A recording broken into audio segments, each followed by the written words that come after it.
Hi there, hope you're well.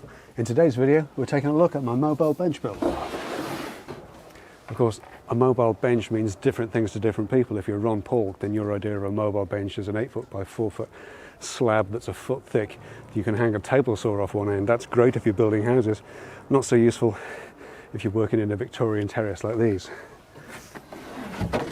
Scott Brown's got a nice pork style bench, lightweight, double skin, made of plywood, just a general flat surface. And if that's all you need, that's great, but sometimes you need something a little bit more sophisticated.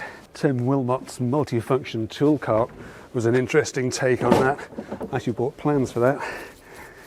Never got around to making it though, because, well, to be honest, I started doing a lot of fitted bedroom furniture and taking everything off the cart to take it all up to the first floor where the bedrooms are. Lost a lot of its appeal.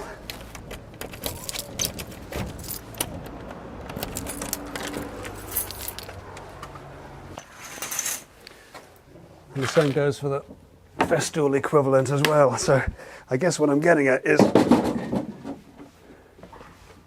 that we all need a different type of bench, and sometimes something off the shelf just isn't going to cut it, which is why we make our own. Let me show you what I've built here.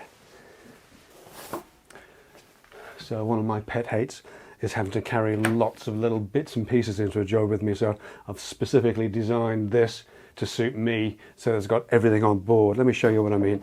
We've got legs that just fold out and lock.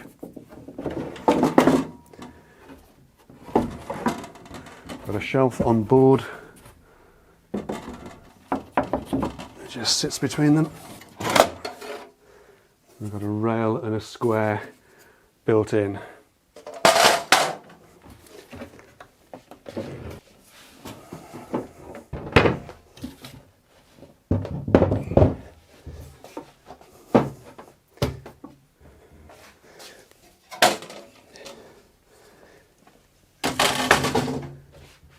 And just like that, you're pretty much in business and good to go. I've got a really wobbly floor. It's not the legs, don't worry. So this is the bench.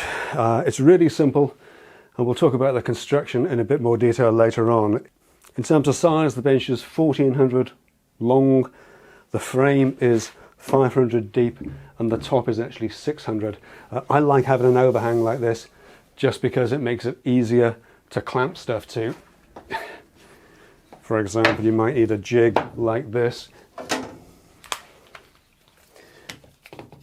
and it's just easier to clamp when you've got a single thickness of material.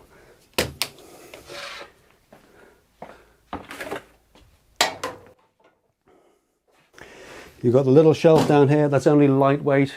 That's made specifically for things like the rail or the fence. We'll get to that later on. And the whole thing is just pretty simple and straightforward. As with all my MFT tops, we've got a sacrificial strip routed in here, which we can remove easily, and that's gone right over the dog holes, so that if you do put a dog in there, it becomes a low profile dog. I'll show you that later on. Again, that's easily replaced and removable. I think what I'll do, rather than shout at you from afar, I'll pack this up, bring it back in to the other side, and we'll put the bench on the bench where I can talk to you in a bit more comfort.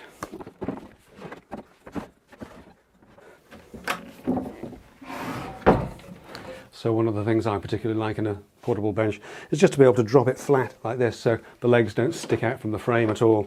That means you can just put it flat down on the ground, on the deck if you need to, and then it's handy for cutting longer strips and things, whatever you need to do. In either end, there's a little sort of storage cubby. How you use these is entirely up to you. I'm thinking they're useful for, regularly used bits and pieces. You always lose the tape measure, so good to have a spare tape in there. You can use them for, boxes of screws or fittings, whatever you've got that you need for the particular task that you're doing at any time. Or maybe it's pencils, Sharpies, whatever you need. I've deliberately not put a grid of holes on these, partly because it would be a bit of a pain to line it up, and partly because I don't want stuff to fall through. It's quite nice to have a flat surface where if you do need a few loose small pieces, you can actually just drop them down. If you are in the habit of doing that rather than, say, using the box, it might be worth just routing a recess in here just to keep those little small parts that roll away contained. At the other end, I've got my Bench Dogs hardware. We'll talk about the hardware in a little minute. So all my dogs and all my MFT dogs and the square bits and pieces are in there. So I know that they're the things that I'll be using with this bench, and I know it's all contained in the same package. Let's talk about the construction for a minute. It's made in the most simplest of ways imaginable. The whole frame is made from a half a sheet of birch ply. It is 1400 long and 500 deep. There's a cut list and set of plans available to Patreon supporters for free and for a small charge through my Etsy if anybody's interested. Again, it's very simply made. I made this whole thing with pocket hole screws. This is my first ever pocket hole project. I can't fault the strength or ease of pocket holes. You know, no problem at all.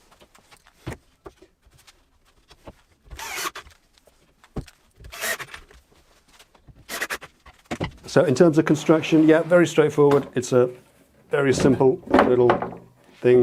The legs are just laminated up out of 70mm sections of birch ply.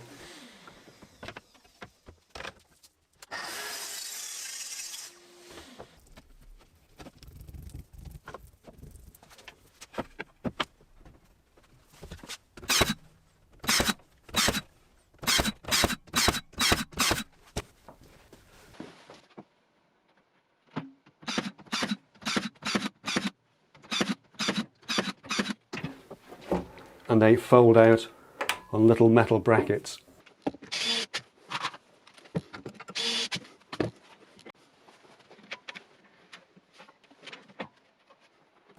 And this centre shelf sits between them. The shelf has got a 18mm birch ply frame, and it's just a piece of white hardboard that I had lying around just to make it light and easy to use. If you think you're going to put heavier stuff on it, other than just rails or fences, then maybe consider using something a bit beefier, a 6mm birch ply or something like that. And I've joined this together with the simplest connectors. I know, certainly the easiest. These are relatively new, certainly to me. They're called a peanut fitting, and we'll be looking at these in a bit more detail later on. In a future video, but they just simply slot in. You route a keyhole slot and the connectors just go in, and as you bring them down they sort of tighten. Very, very clever British system, and as I say, we'll be looking at those in a bit more detail later on. So that's the bench, you know, pretty sturdy with the legs on, and as I say, the legs are just connected with these metal brackets that are available from Amazon, and there are links, of course, in the video description to everything that we're using today. Just pop that down there. So under the bench we've got a couple of little sort of cleats, little clips that I made from birch ply.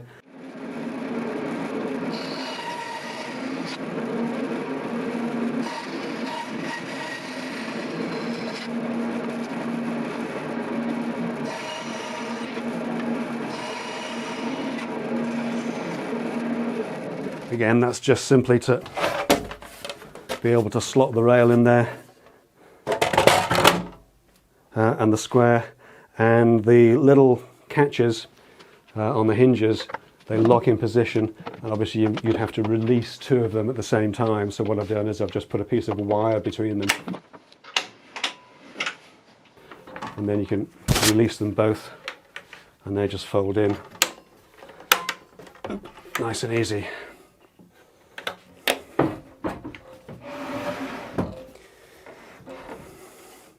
Let's talk about the top. The top is the typical sort of MFT style grid of holes, 96mm centres, 20mm holes. And this is the one that I made in a recent video, the MFT LR32 video. It's 1200 wide and 600 deep, I think I mentioned earlier. And it's just fixed into the frame with little screws that are counterbored, so the head goes well down, so it's very unlikely that you're going to catch them if you do go off the sacrificial strip while you're cutting. And at the bottom of each hole of each counterbore, there's a tiny little metal washer to stop the screws pulling through as well. I mentioned when I made the MFT top, there are lots of ways of getting hold of one, and making your own only really makes sense if, like in this case perhaps, you've got an oddball size.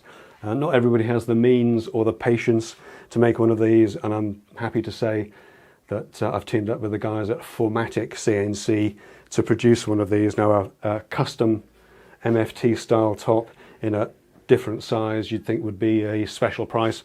In fact, Make It Formatic CNC is going to knock these out at the same price that he does his regular MFT top, so starting from £40 for a 1200 by 600 one of these, with the option to route a sacrificial strip in there for you as well. That's a pretty good price. As always, links in the video description down below.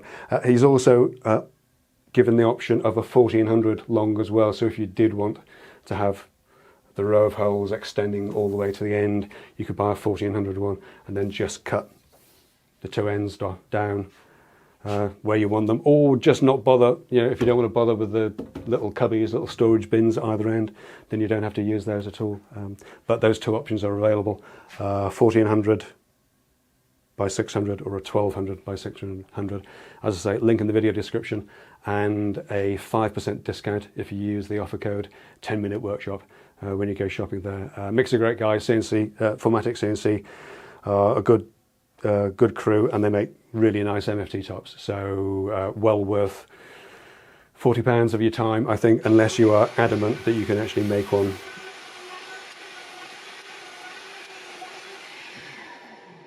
Now that's your basic sort of portable bench. You could use that just as it is. If you've got a rail square in particular, that's going to work great. You can do easy square crosscuts, all the rest of it. But when I took a look at the Bench Dogs rail square, it was then that I realised that was what I wanted to use as the basis for the hardware for this whole thing, because the game changer as far as Bench Dogs goes is that they do a pair of MFT dogs. Now these are dogs that screw into the underside of the square, and I've got collars on these as well. So with the MFT dogs in the square, that just slots in there, virtually guarantees that you're not going to chew up the bench because it's right on the cut line. And if you need to, you've got extra dogs to give extra support along your workpiece. The sacrificial strip is offset slightly, so whether you're doing a straight cut or a bevel, you're not going to chew the bench up. And it's this sort of hardware that really makes the difference, because quite simply, when you finish with your cross cutting, if you need to,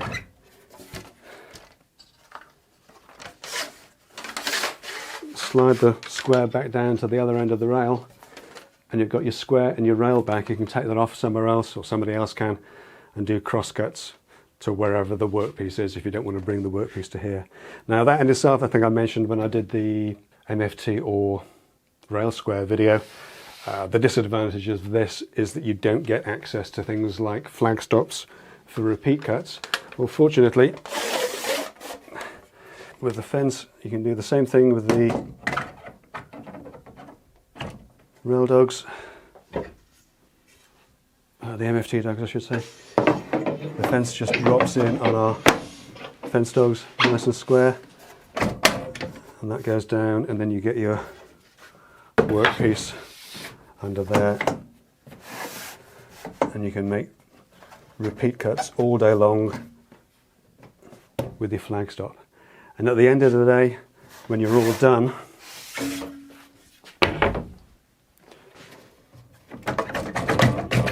that comes off, the MFT dogs come off, the fence comes off, MFT dogs have a place in there, the rail can drop back in there, and even the fence has somewhere to be stored.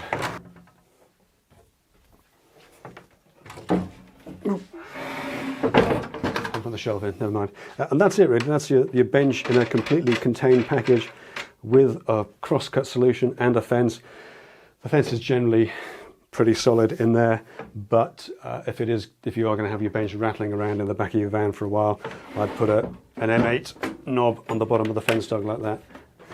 But that's kind of it. Now it has come in a little bit heavier than I would have liked. I was aiming for 25 kilos and it's about 28, slightly more than a quarter sheet of MDF is going to weigh about 12 kilos, and half a sheet of birch ply is going to be about 15, so you can see why it's come in around 28. And obviously the more stuff you put in there, the more stuff you want to store in it, the heavier it's going to get. 28 kilos isn't bad. It's certainly lighter than the Triton mobile bench thing and the Vestal one as well.